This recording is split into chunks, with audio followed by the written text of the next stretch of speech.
sacrificial. It's giving sacrificial. Hey everyone, it's Spooky Puff, and I'm here to talk to you about Snoop Dogg's Hood of Horrors. I love me a low-budget horror movie. Love it. Now to the last story. Ghetto story. It starts with a robbery. A robbery gone bad or gone wrong. Some guy just screams, "Put your hands in the air." Like you don't care. Money out of the register now. Do you hear gunshots? It pans to some guy doing some amazing head shaking acting. Then click to the guy that's definitely not wearing a bulletproof vest. Definitely not wearing a bulletproof vest. Are you sure about that? And they show this is a cinematic flashback scene where they roll back in time. So this is how I got here to us. G.O.D., remember me? G.O.D., remember me? I've been praying to you for as long as I can remember. So I need you to listen up, as I think I found my calling. I promise you, I'll live to serve and serve to live. But I'm down for whatever. And I'll do more than just try. Cause this is Sod talking to you, baby. Succeed or die. And that's how bad I want it. Amen. I'm gonna call him Side of Doritos. As I talk about the story and I say Sod, keep in your head Side of Doritos. And comment Side of Doritos if you made it this far. If you can come up with anything better, a better acronym like for Sod, put it in the comments. S-O-D. God already don't want to hear from him. Then after he's done praying, out of nowhere, a baseball breaks through the church window. Yo, man, my bad. It's my ball. Can I get that? Are you crazy? Yo, this is a sign from God. I'm gonna be a huge rap star someday. What you, MC? Today's your lucky day, man. I got the banging beats. Big man like you got some big flow? Come on, man. About time I caught a break. Just did. You know, I think this was God's plan for us to meet, for real. So I want to hear your stuff. What do you go by? Quan, dog. You? I'm Sod. Corny, lame, boo, tomato, tomato, tomato. I'm throwing tomatoes. This scene kind of irked me because, like, why are you playing baseball outside of church, breaking it through a window at your big grown age? At your big grown age. Why? Why? Why? Why? At your big grown age, why are you doing that? And they were kind of talking like they were kids. How do you do, fellow kids? What? It was almost like they tried to film this as if they were kids, but these are clearly grown men talking to each other. Like, it's kind of childish that your baseball went through the window. And it's a lot of dialogue that's real corny back and forth between them two. So it's too corny for me to handle. Basically, dynamic duo, dumbasses. The dumbest dynamic duo. Shake and then fake. Shake and fake. And to flaming hot dumpster juice ass music. Touch, Starsky and Hutch. Nice with the mic and I'm nice with the hands, like he said, the magic man. Yo, we spit the truth up in the booth. That's how we do it. We a two team like Dre and Snoop. Girl, shut the fuck up. You thought you ate that? Bitch, you...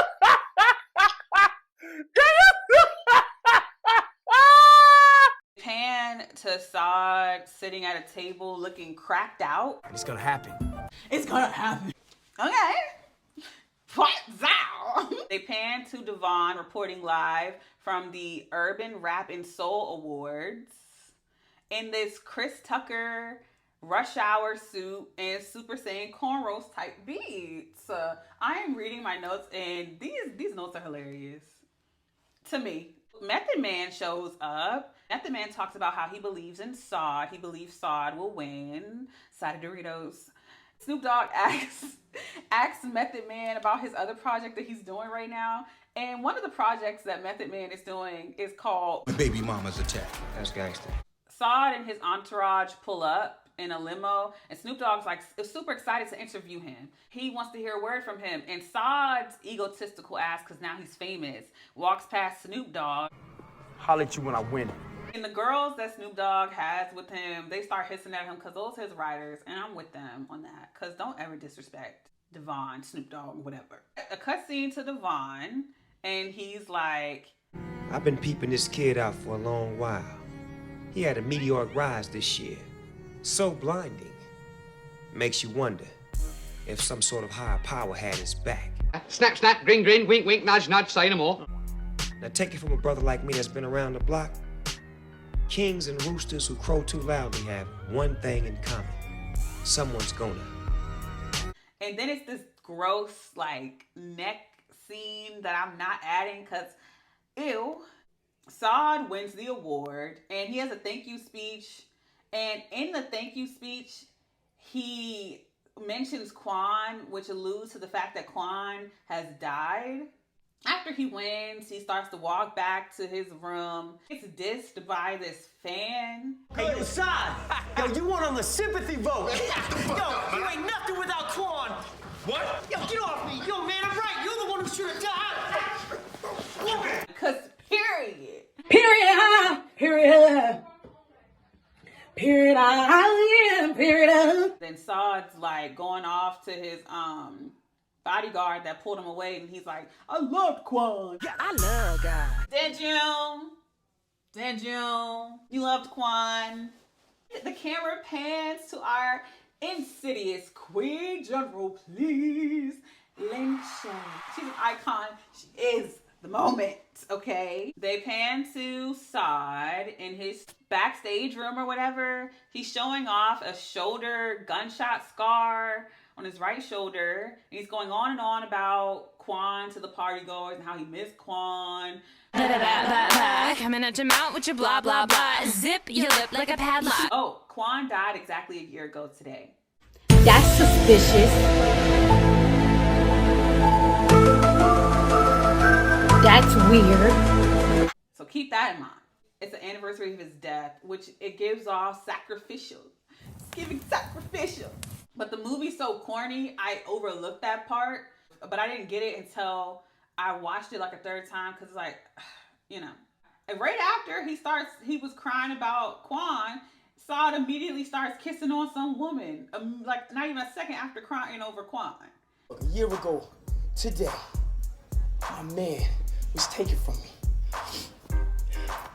God spared me. He gave me Quan. He took him away. I don't know how it works. Shit. Oh, yeah.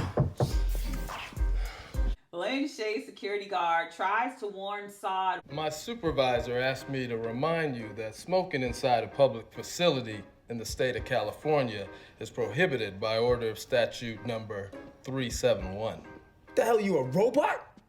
Yo, you and your statues can eat a dick. Go off, King Purr, wow, pussy balls queen. Good luck with her. He refers to his supervisor, which is our iconic queen, Lin Shaye. After the bodyguard leaves, Saad slams the door and he starts like poking his chest out. Jersey, see how I had him? I had that motherfucker shook, man. Saad's personal bodyguard tries to toast to him like, you just kicked a security guard out and that's what y'all toast to. How old are we that you're toasting to stupidity? I just kicked the bodyguard out, let's toast. What are we like, middle school? Toast out here. Yeah. To my man. My man. No, to Quan. Shut the hell up! Damn! But right after doing that, Saad immediately pours a drink down the woman's shirt after toasting to Quan. Immediately after.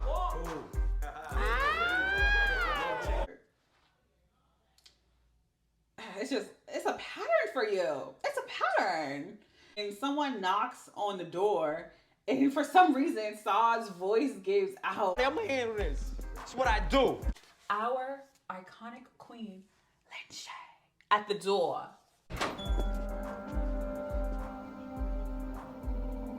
What up, Miss Daisy? Can I help you? Do we have a problem here? Pull up on the up, do we have a problem? Saad, because he's a bitch and he can't do nothing without the approval of the crowd. He turns around like, hey, trying to laugh to the people in the room, and he turns around and realizes he's by himself, and that makes him shook because he's a bitch for real. The phone will ring and there will be nobody there. He's bitch made. And Lin calls Saad by his government name, Martin. Yo, where my boys at? Oh, they went out the back door to the post-award show party, Martin. And Lynn's like, you promised that if God answered your prayers, you were going to try to be a better person, a role model even. She tells him to sit down, and he doesn't sit, so our iconic queen, Lynn, breaks Saad's knees. Oh, damn! Oh, damn! He sits down, she turns the TV on, shows Jason Alexander from Seinfeld. It shows a flashback. Before it even plays, Saad was like, I blew us up, not him. I'm the one selling the records.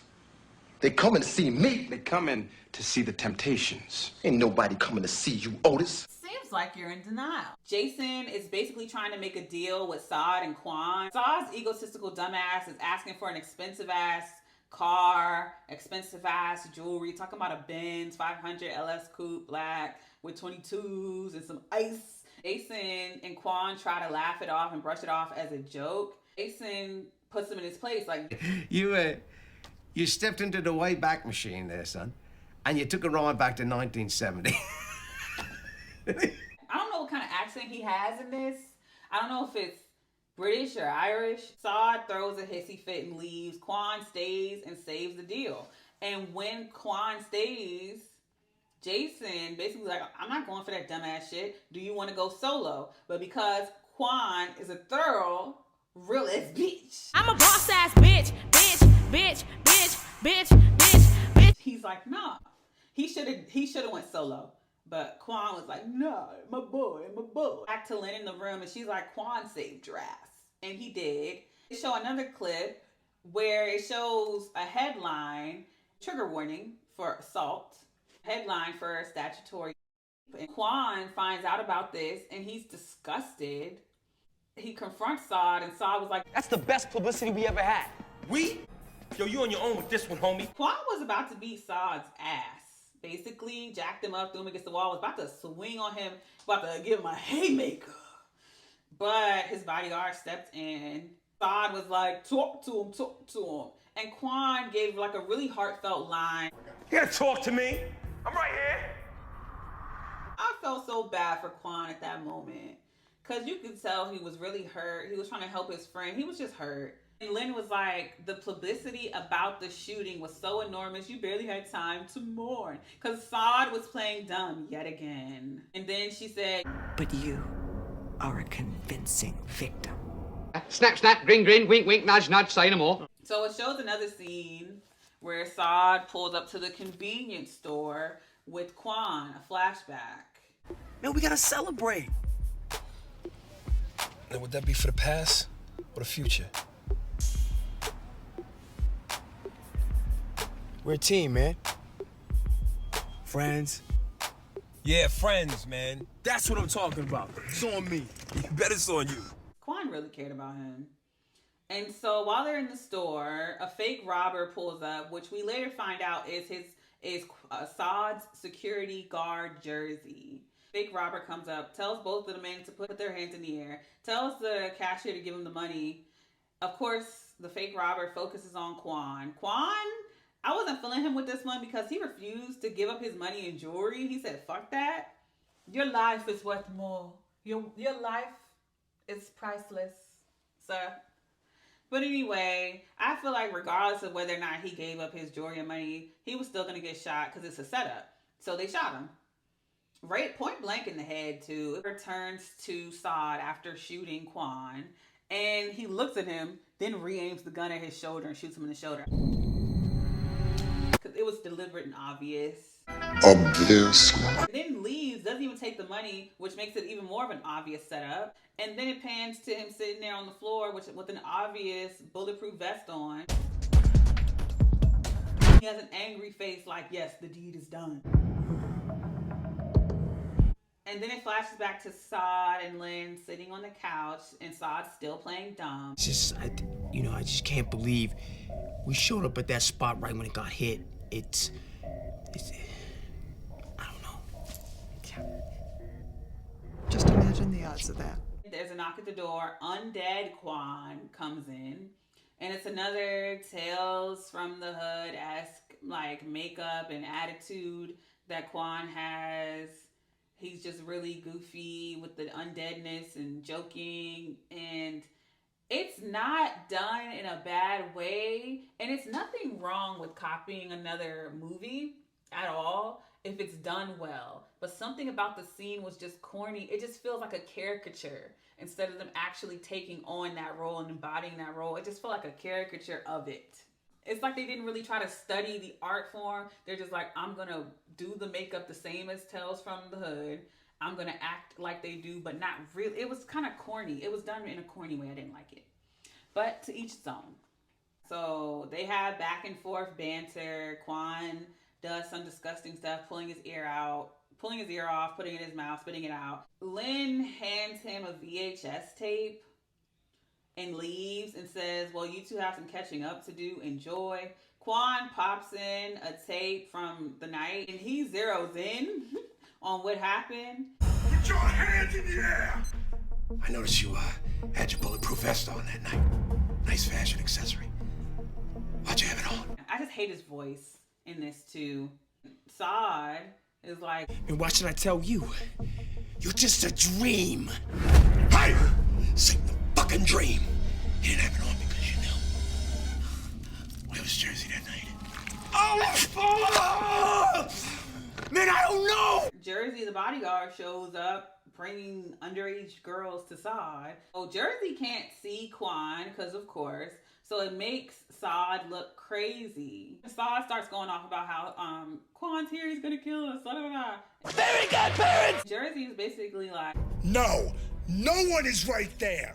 he's not here, and so what? Who cares? Who cares? I do. Right at that moment, the girls that he brought walk in and see Jersey dead on the floor, and they scream because they see Saad holding the knives, and they scream and run off. Saad realizes he's been had.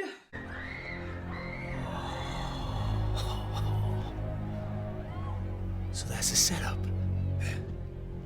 Cops will be here soon. If you're lucky, you'll go platinum on death row. Saad grabs his gun and goes out and ready to shoot the police. God, blaze of glory. That nigga's dead. That's the only funny part out of this whole story, out of this whole third story. That's the only funny part to me. Of course, Saad dies looking stupid.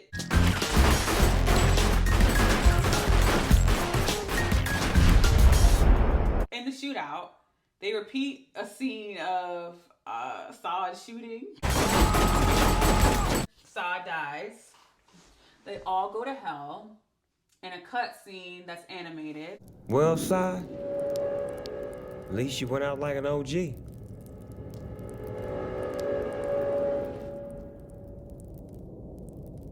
What the hell is this? Exactly. Me and my sister both said that the best parts were the animated scenes. And we both said that if they made a show that was just like the animated scenes, everyone would watch. So I suggest you go watch this movie for yourself if you want to. It's on Tubi for free. I was thinking about pulling a card if you want to stay for that. If you are into tarot, I'm going to pull a card. If you're not and you think it's demonic, you can leave. God bless. But let me grab the deck real quick. And I'm going to pull a tarot card from the classic, where is it at? The classic horror oracle. I'm going to pull a card. So I'm just going to turn, I'm just going to turn around and shuffle and get y'all a card.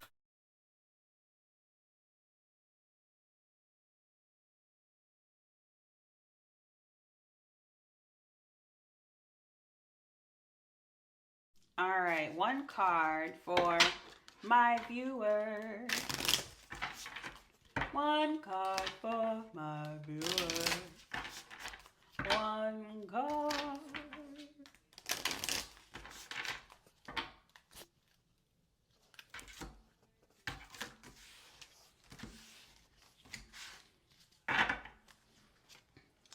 All right, so I got the card Fate. And I think this is the movie It Follows. Yeah, Fate. All right. And the overall is Animal. But I'm going to read Fate. So where's the book? Fate. Yes, it is. It follows. And a quote says, whatever helps it get close to you. So the upright meaning is determine your own fate. Reversed, what will be, will be. That's crazy that it would say that, because in the beginning of the movie, he was like, No matter what circumstance you are facing, your fate is always up to you. that's crazy that I would pull that. I'm so glad I did that. Fate! Iconic! All right, I'm gonna skip to Animal. Animal, it's Island of Lost Souls, and it says upright. What rules apply here? Must they be obeyed? Reversed. Instinctive energy need not be impulsive, though it can be. So it's like kind of Knight of Wands energy. Both of these line up with the movie morals of the story. But that's all I have. I'll probably never watch that movie again. Let me know in the comments what you think. And if you want to check out my other channel, I am a tarot reader called Goddess Puff. You can check out my other channel if you want to, get the tea.